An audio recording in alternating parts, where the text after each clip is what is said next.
Congratulations on your new book, David Meerman Scott. Uh, Right out my of the my boom. secret new book, Seth. I am following the practice, my friend. Following the practice, shipping my art.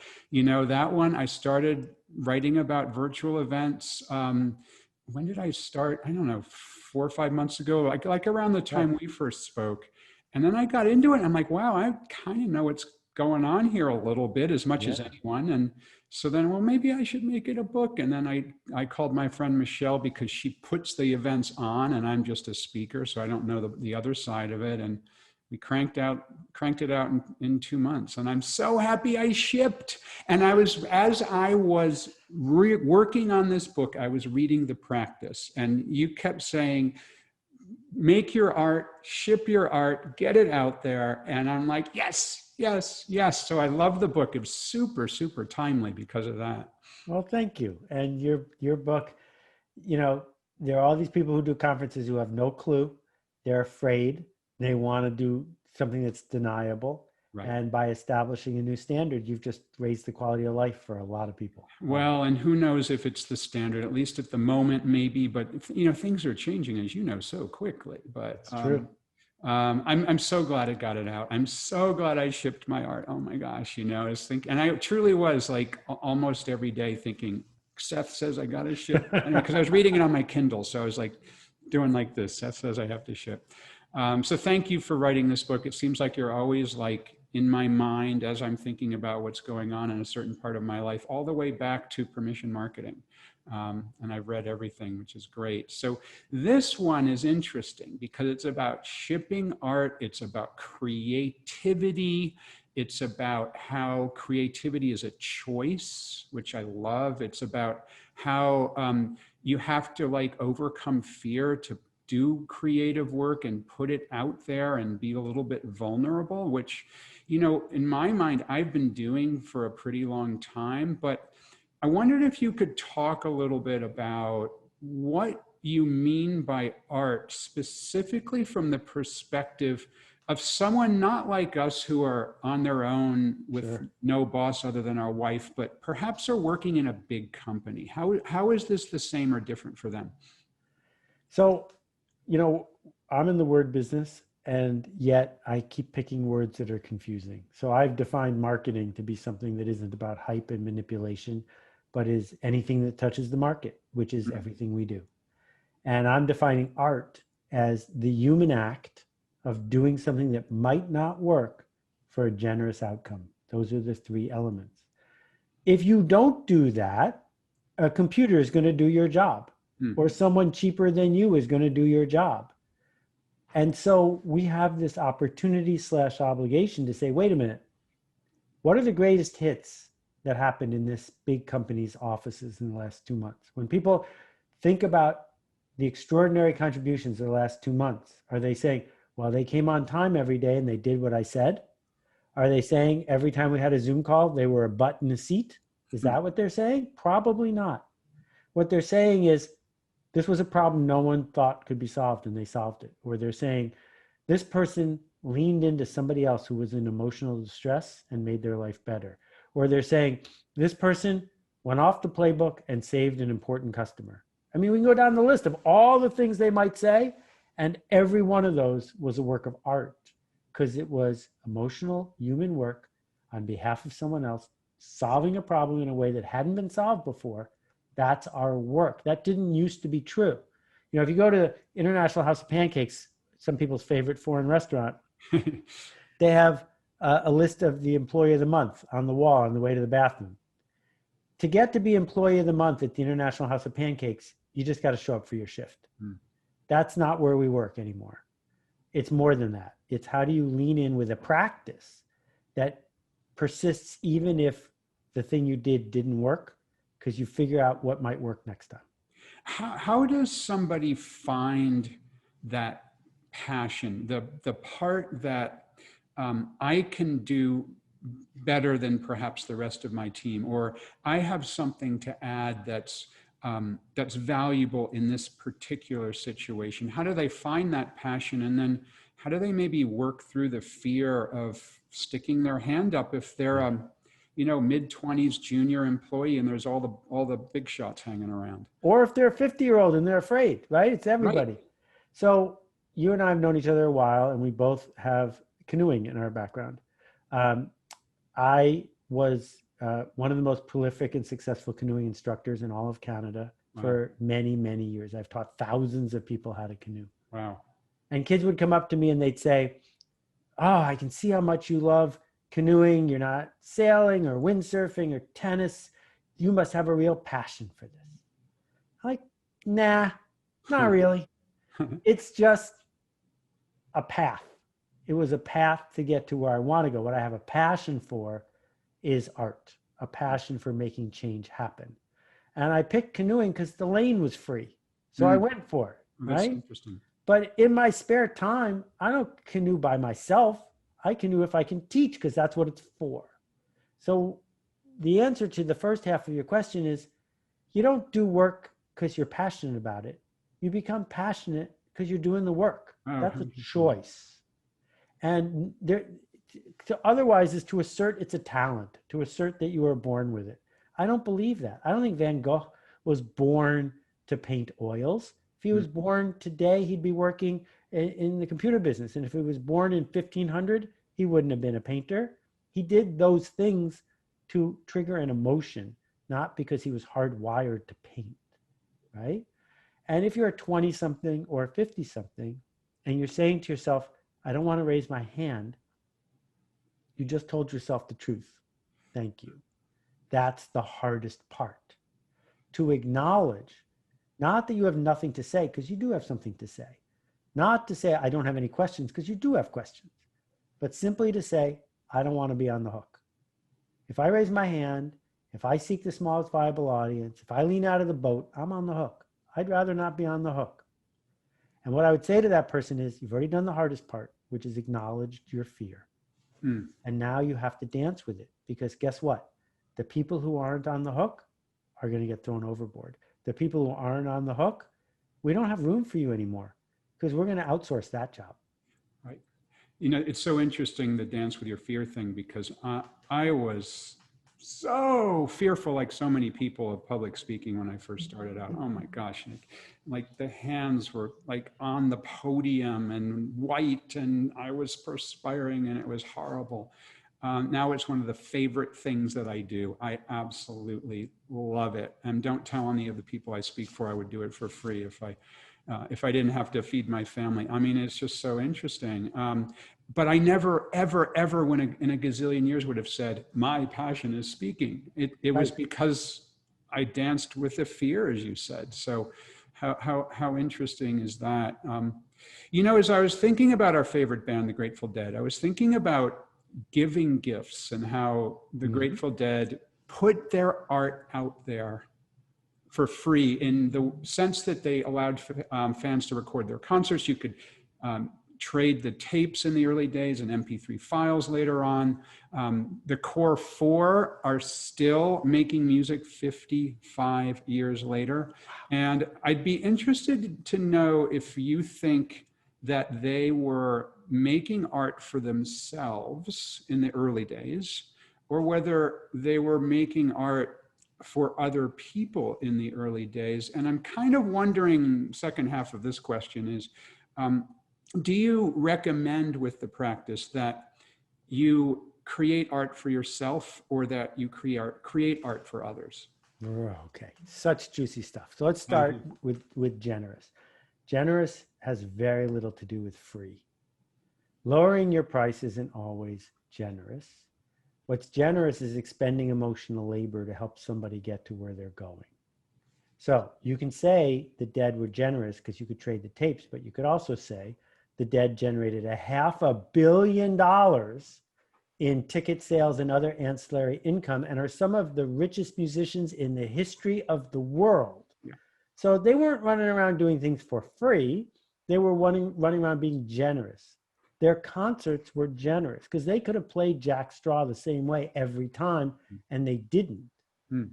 So then the next part of it is, was the music for them or for the audience? I think if all they wanted was to make music, they should have stayed home. They should have stayed at Terrapin and jammed. It's a hassle to be on the road. So why go on the road? Because what they made wasn't music. What they made was a moment. And in that moment, the interaction between the music, the people on the stage, the people in the audience, that magic in the air, that was what they did for a living. Yeah. And so the big shift from the Warlocks to the Dead was the Warlocks figured out, yeah, they could play a house party and it was good for their ego. But what they got hooked on was the alchemy of making magic without a net. Mm. And that was a the nice key. Grateful Dead reference without a net. Thank you. Yeah. Thank you very much. I've been practicing. Most musicians don't have the guts. They just don't have the guts. They play covers of their own songs. Right? Right. And, you and I are both tempted when we're giving a talk to go into auto mode because we've said it before. Yeah. Right. And most people won't be able to tell the difference. But we will be able to know that we weren't present. And being present is the work. Because otherwise we should just write a book and stay home. Right. Right? And so then, but there was a second half of the question. Oh, yes. Should we make the art for us or for other people? I love hobbies. I think amateur hobbies are brilliant and wonderful. But the minute you charge somebody to surf for them, David, your surfing will be ruined. Right. Because it's not for you anymore. That what it means to be a professional is to have the empathy to show up for somebody who has retained you to show up. You make it for them. So Jerry's not allowed to go on stage in 1978 and say, just not feeling it tonight. Bye, everybody. Yeah. He's got to play even if he's not feeling it because he's a professional. And this whole idea of vulnerability and authenticity is bogus. Totally bogus. No one wants you to be authentic. Nobody went to a Dead show hoping to see an authentic, lousy night. They went for consistency. Right. Consistent magic, consistent, this might not work, consistent clunkers, consistent whatever. But it was supposed to be the best Dead show they ever went to, regardless of what kind of mood Phil was in. And you never knew what you were going to get, which was one of the magics of going to a show. It could be absolutely freaking epic, or it could be a dud. But in a sense, they had to ship every single night, didn't they? Correct. They set themselves up for that. Whereas, if you think about the arc that the typical, Air Supply, Fleetwood Mac, whoever it takes, is it's one more night on the road. The crowd wants to hear a version of the record that sounds like the record. Let's go play some covers. Yeah. And so it's really interesting if you're, say, a lawyer, what kind of work are your clients actually asking you to do when you show up? And it goes to the promise that we make when someone expects our art. So if we think about someone like Richard Serra, the sculptor, his works range from 200,000 pounds to 2 million pounds. They're made out of Core-10 steel. And if you commission Richard Serra to make a work of art and he shows up with a little sketch on a piece of tissue paper, you will be disappointed because he's not giving you the authentic, consistent, whatever you want to call it, Richard Serra experience.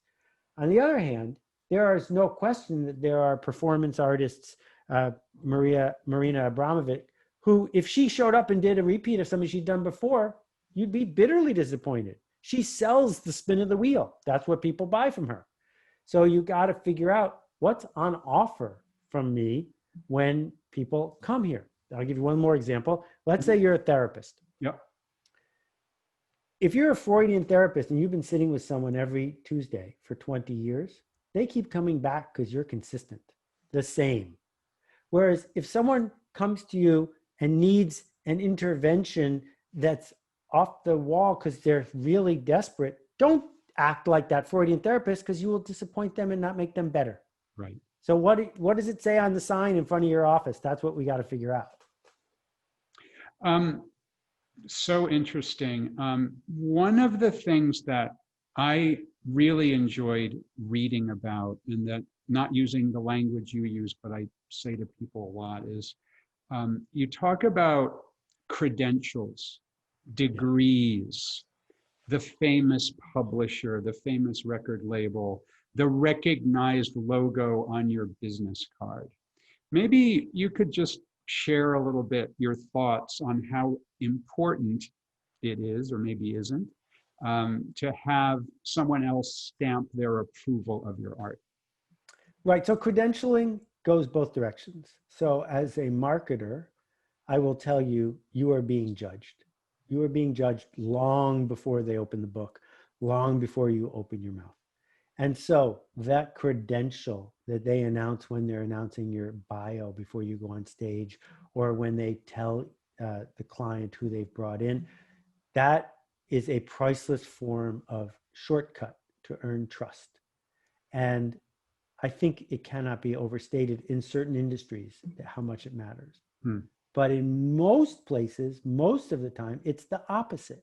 Hmm. It is a place to hide, to let yourself off the hook, to be invisible. That, when you think about like the great poet Roxane Gay, where did she go to college? Harvard, Princeton, Yale? Nope. State University of New York at Albany. She didn't need a credential to become a great poet. In fact, there are no great poets who got that way by being credentialed.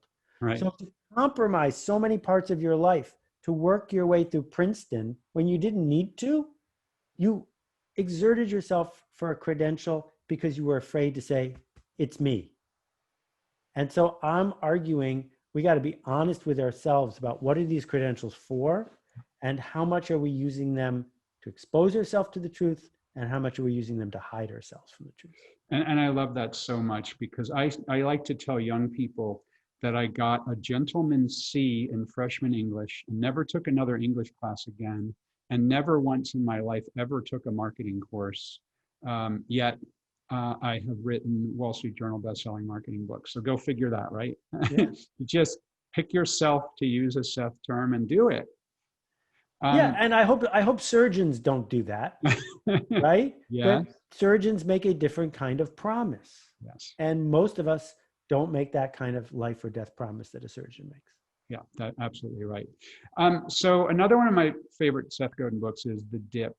And I was thinking about the interplay between the dip and the practice. And I'm kind of wondering what you would say about somebody who wants to ship art and wants to get something out into the world, and it's hard, and they're trying and they're trying and they're trying. When do they know to let go of that particular art? And when do they know they might have something that's worth persevering for, going through the dip and shipping something that has potential to be great? So one of my biggest growth moments in writing the book was becoming honest with myself about outcomes. And our peer Annie Duke has written a brilliant book about decisions. And what she asks people is, think of the best decision you made, say in 2020. Most people have no trouble thinking of a good decision. And then she says, did it have a good outcome? And everyone says yes. Everyone. And she points out, well, then that has nothing to do with whether it's a good decision or not. You just got lucky. And if we get hooked on judging our work by the outcome, we're going to trick ourselves into doing more and more of the things we got lucky about, or because indoctrination gave us a head start because of what we look like or because of where we came from. That's not the point. And yes, we need good outcomes to pay the bills. But the practice says a regular, persistent, consistent approach to the work, regardless of the outcome, is the single best way to get the outcome you seek. But you should not judge the practice based on the outcome. Another way to say this, there's that hackneyed expression, what would you do if you knew you could not fail? Which is an absurd expression, because then you should just wish for flight, invisibility, and more wishes, right? But I turned it around to, what would you do if you knew you would fail? If you knew you would fail, what would still be worth doing? Because it would be part of your practice. And when I think of all the failures of my career, more than most people, it was my commitment to the practice that kept me going. Because otherwise you have to say, well, that didn't work, I'm stopping. And I just say, well, that wasn't lucky. I'm going. And as long as we can separate the outcome from the work, we can keep doing the work. So that's the long way to wind up for The Dip, which is a book about market supremacy, power law curves, Google results, and people want to pick the one they see as the best in the world. If you're going for tacos and there's 3 taco stands on the beach, why wouldn't you go to the best taco stand? Of course you would, right? The second best one, if you're on the 3rd page result of Google, you might as well be invisible. How do you end up being the best one? You end up being seen as the best one by obsessively practicing at the expense of almost everything else. That being well-rounded is not rewarded. That we want the person who got an A in this, not the person with straight Bs. We don't care if the person who got an A got an F in everything else. We want people who are not well-rounded and committed to the craft. So if you are committed to the craft and you're doing it and it's not working, you have to answer some hard questions. Number one, the easiest of the hard questions, has anyone else ever succeeded on the path you're on? Because if no one else has ever done this, it's possible someone will do it for the first time, but I don't want to make that bet. Number 2 is, are you as good as you think you are? You're probably not. And, we run the creatives workshop at Akimbo, the company I started. And this was the biggest wake-up call for many of the people. Acknowledging that even though they'd put a lot into it, they weren't as good. They wouldn't have hired them. They wouldn't have bought them because effort doesn't count when you're the customer. And then the third one is, do you care enough to get better at this, to follow the path that others have followed and stick it out long enough to get to the other side? And the answer might be no. And if that's the case, you should probably quit. Cool. So again, I love the book. It's called The Practice, Shipping Creative Work, out now. By the way, why did you do the publication date on Election Day or right near Election Day? Is there a reason for that? 2 reasons. The first reason is, as you may imagine, I'm not that easy to work with if you're my publisher. And sooner or later, I just say, sure, whatever. And they picked the day, and I just said, sure, whatever, because I had no argument. And number 2 is, when a book is launched and we are seeking to signal the world that we've written something that's worthy, the purpose of the first 2 weeks is not to sell as many books as possible. It's like that old joke about the bear chasing 2 people camping. I don't have to outrun the bear. I just have to outrun you. Yeah. So my guess is that in the United States, they're not going to sell that many business books the first week of November. And that's okay. I'm in it for the long haul. And there's probably going to be 0 other business books coming out that week. So it's like, yeah, we're number 1 and we are the only one. Yeah. And I don't pay attention to the bestseller list. I fired it 7 books ago. My life is better as a result. But you also don't, my publisher happy. Yes. You also don't pay attention to reviews, which I find interesting. Yes. And I got to tell you, Publishers Weekly has a 100% correlation track record of books that do well and books they hate. If they don't like one of my books, it will sell really well. Now, that's so interesting. If you're a Publishers Weekly, it's bad news because the only purpose of a review in Publishers Weekly is to tell bookstores what's going to sell. And you are wrong every time. But number 2, not that I read it because I didn't, they didn't like this book. So I am thrilled. That's like my wife, Yukari. Every candidate she's ever donated money to has lost. So what she's been doing for the last 2 cycles is donating to the other guy, which is hysterical, I think. It's kind of like that reverse psychology. Fantastic. Seth Godin, thank you so much for everything you do, for this book, The Practice, for all the other books. It's great to be your friend. It's great to be your colleague. And it's great to read everything that you put out. You're amazing. Thank you, David. A privilege, truly a privilege. Can't wait to read your new book. Thank you.